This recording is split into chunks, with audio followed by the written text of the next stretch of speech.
Olá, meu irmão, minha irmã, eu sou o Padre Wagner Eduardo e hoje estou aqui para trazer a você mais um episódio do nosso projeto Liturgia Diária, nesta sexta-feira da 21ª semana do Tempo Comum, em que a Igreja celebra a memória de Santo Agostinho, bispo e doutor da Igreja.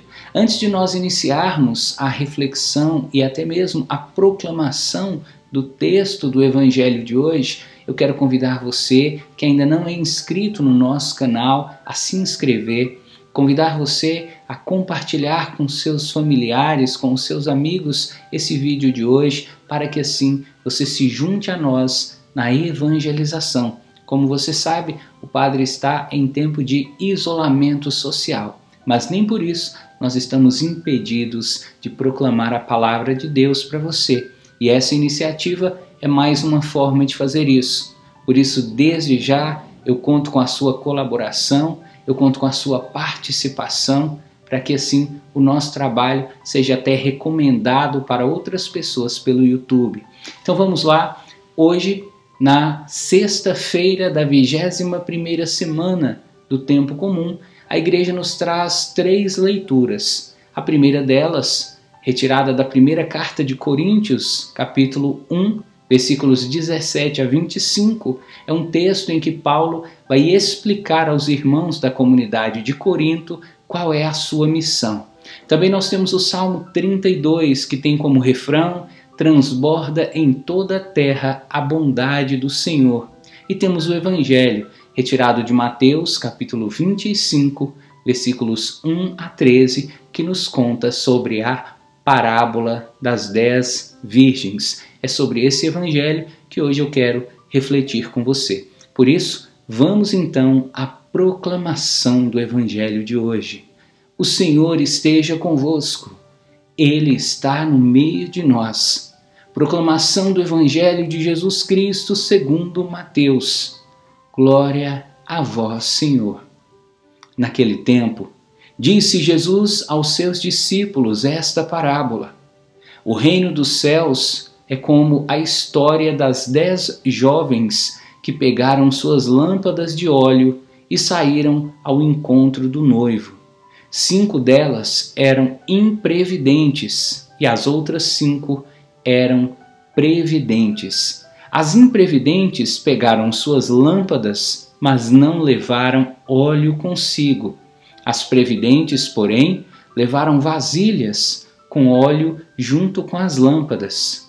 O noivo estava demorando e todas elas acabaram cochilando e dormindo. No meio da noite, ouviu-se um grito: o noivo está chegando, ide ao seu encontro. Então, as 10 jovens se levantaram e prepararam as lâmpadas. As imprevidentes disseram às previdentes: dai-nos um pouco de óleo, porque nossas lâmpadas estão se apagando. As previdentes responderam: de modo nenhum, porque o óleo pode ser insuficiente para nós e para vós. É melhor irdes comprar aos vendedores. Enquanto elas foram comprar óleo, o noivo chegou, e as que estavam preparadas entraram com ele para a festa de casamento, e a porta se fechou. Por fim, chegaram também as outras jovens e disseram: Senhor, Senhor, abre-nos a porta. Ele, porém, respondeu: em verdade eu vos digo, não vos conheço. Portanto, ficai vigiando, pois não sabeis qual será o dia nem a hora. Palavra da salvação. Glória a vós, Senhor. Querido irmão, querida irmã, esse evangelho que nós acabamos de proclamar vem nos falar sobre a parábola das 10 virgens. A nossa tarefa durante essa reflexão é tentar entender um pouquinho melhor o sentido desta parábola. Antes de tudo, vamos conversar sobre o termo parábola. O que é uma parábola? A parábola é uma história inventada, fictícia, que foi criada para transmitir uma mensagem. Logo você conclui que essa história das 10 virgens, isso não aconteceu. Foi apenas uma ficção, foi apenas uma criação de Jesus para ilustrar para os discípulos a importância da vigilância e da preparação para a sua vinda. Todos sabemos, e a Bíblia deixa bem claro isso, Jesus virá uma segunda vez, e essa segunda vinda de Jesus é chamada na igreja pelo nome de parousia.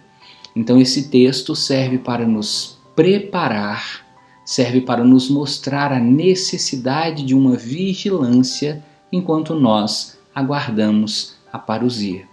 Jesus contou essa parábola para mostrar aos discípulos que ele viria e como eles deveriam se preparar. Então, para que nós possamos entender direitinho essa parábola, vamos também procurar compreender quem são os personagens dela. Essa parábola fala de um noivo, fala de 10 virgens, fala de uma lâmpada e fala do óleo. Nossa missão aqui é tentar entender quem são cada um desses personagens. O noivo, você já sabe, e é natural concluir que é o próprio Cristo. Cristo é o noivo. Inclusive, no próprio livro de Apocalipse diz que Cristo é o noivo que vem para o seu casamento com a noiva.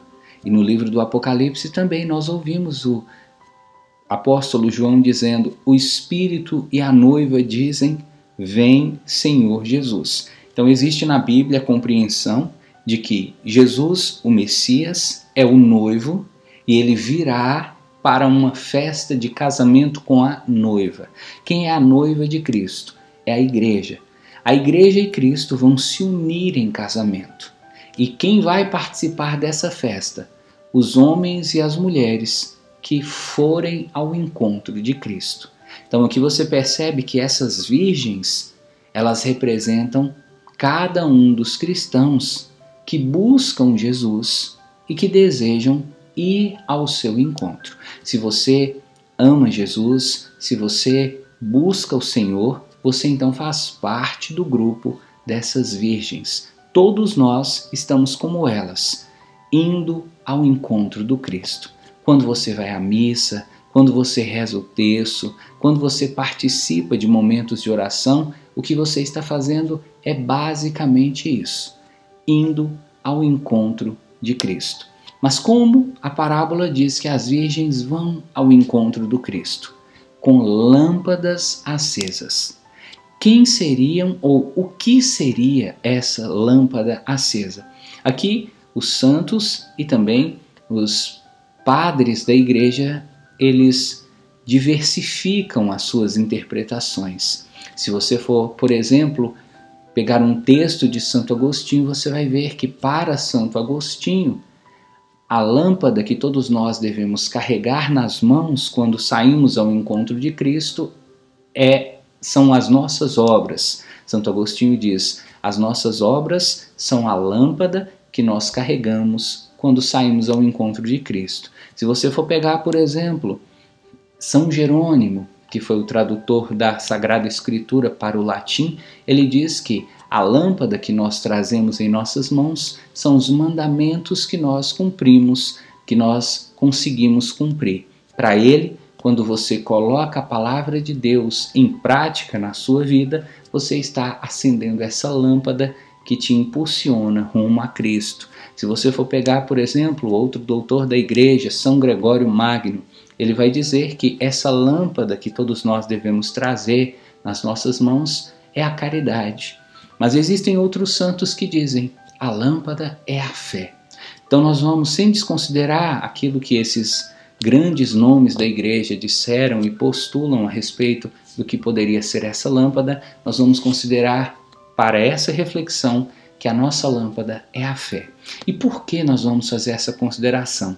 Aqui eu quero até lembrar de Dona Maria, que tem um ditado muito famoso que até corrobora essa nossa interpretação. Dona Maria diz: a fé é a luz do mundo. A fé é uma lâmpada que todos nós trazemos dentro de nós e que nos impulsiona a Cristo. Existe também na carta aos Hebreus uma passagem que diz: sem fé é impossível agradar a Deus. Então nós percebemos que a nossa fé, ela é um instrumento que nos impulsiona, ela é um motor que nos leva a Cristo. Então vamos tomar a fé como o símbolo dessa lâmpada. E temos também, conforme a parábola nos mostra, o óleo. O que seria esse óleo? No tempo de Jesus, as lâmpadas elas não se acendiam pela eletricidade, mas elas se acendiam e elas eram alimentadas pelo óleo de azeite. Então você tinha um potinho de óleo e assim que você queria acender a lâmpada, você colocava o óleo dentro da lâmpada e com esse óleo a chama ficava acesa. O que seria esse óleo, portanto, que acende a lâmpada? Com certeza, se a nossa lâmpada é a fé, o nosso óleo é algo que motiva a nossa fé. E o que motiva a nossa fé? O que é que faz com que a nossa fé permaneça acesa? O que é que faz com que a nossa fé permaneça viva dentro de nós? Em primeiro lugar, a oração. Impressionante, meu irmão, o poder que a oração tem de manter acesa a chama da sua fé. Existem diversos santos, e aqui nós podemos citar apenas um deles, São João da Cruz, que diz que a oração é como a lenha que você coloca na fogueira, que faz com que o fogo aumente e faz com que a fé cresça. Quanto mais oração, mais você alimenta a sua fé. Mas a oração sozinha ela não é suficiente para manter acesa, viva a chama da sua fé. É preciso também que você recorra aos sacramentos, principalmente ao sacramento da Eucaristia. Aqui eu quero até deixar para você uma dica, você que talvez nesse tempo de pandemia ainda não participou de nenhuma missa, que você frequente a missa, mesmo que haja essa restrição, mesmo que haja essa burocracia de às vezes ter que agendar, tudo isso é para a sua segurança, tudo isso é para proteção dos fiéis, mas dentro das suas limitações, dentro daquilo que a igreja disponibiliza, recorra à Eucaristia. A Eucaristia é também uma maneira de alimentar a sua fé. Não só a Eucaristia, a confissão também é uma maneira de alimentar a sua fé. E assim os sacramentos em geral. Além dos sacramentos, nós temos também a prática da caridade. Fazer caridade é uma maneira de manter acesa a chama da fé. Existem muitos católicos que até rezam, existem muitos católicos que até frequentam os sacramentos, mas como não fazem caridade, como não ajudam as pessoas, como não se abrem ao bem, ao próximo, esses católicos aos poucos percebem a sua fé minguando, minando, como uma vela que aos poucos vai se apagando. Então essas três coisas nós podemos considerar como o nosso óleo: a oração, os sacramentos e a caridade. Então veja, nós já temos quais são os representantes dessa parábola. O noivo é representado por Cristo. As virgens somos cada um de nós. A luz, a lâmpada é a nossa fé. E o óleo são essas três coisas: a oração, os sacramentos e também a caridade. Nós vamos ao encontro do Cristo com as nossas lâmpadas acesas, com a nossa fé viva, que vai sendo fortalecida pela oração, pelos sacramentos e pela caridade. Como se Jesus estivesse dizendo: vocês devem ir em busca do Cristo com as suas lâmpadas acesas, com a sua fé viva, com pureza de coração e de alma.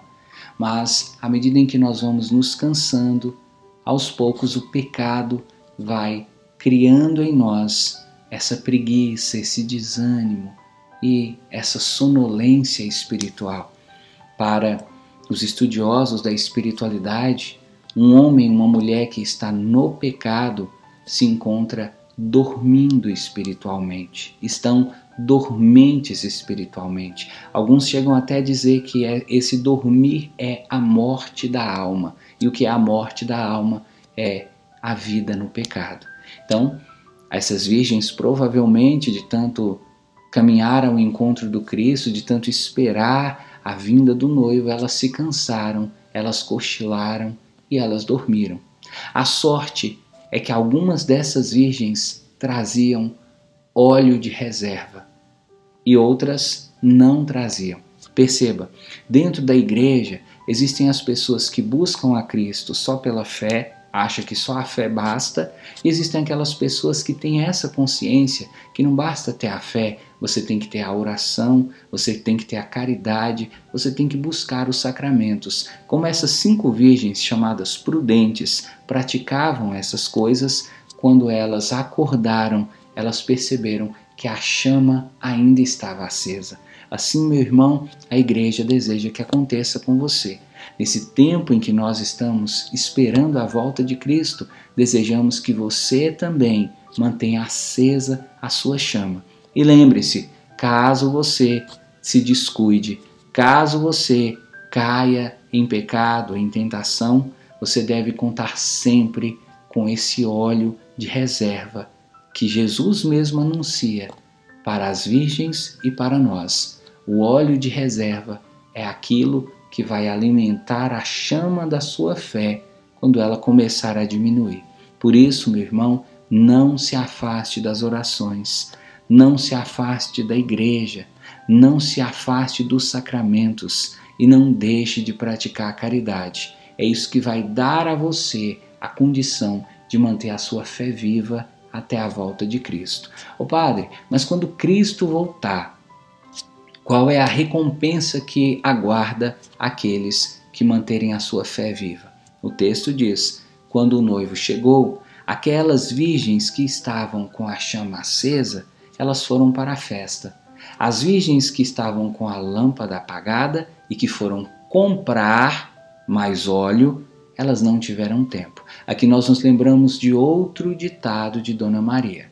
Quem não rezou na hora da vida, na hora da morte, não adianta rezar. Tem muita gente que passa a vida inteira sem se preparar, sem manter o seu óleo, sem fazer orações, sem frequentar a igreja, pessoas que só vão à igreja quando morre alguém, agora nem quando morre dá para ir, pessoas que não praticam caridade, só se preocupam consigo mesmas. Na última hora, essas pessoas, muitas vezes, elas querem consertar os erros de uma vida inteira. Aí não dá mais tempo.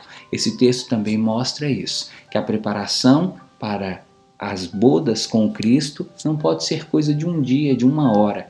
É uma caminhada, é uma preparação diária que precisa ser feita. Que você, meu irmão, minha irmã, possa diariamente fazer a sua caminhada e nós estaremos com você para ajudar você a encher os seus cântaros com o óleo de azeite que vem do nosso Deus, a oração, os sacramentos e a caridade. Louvado seja nosso Senhor Jesus Cristo.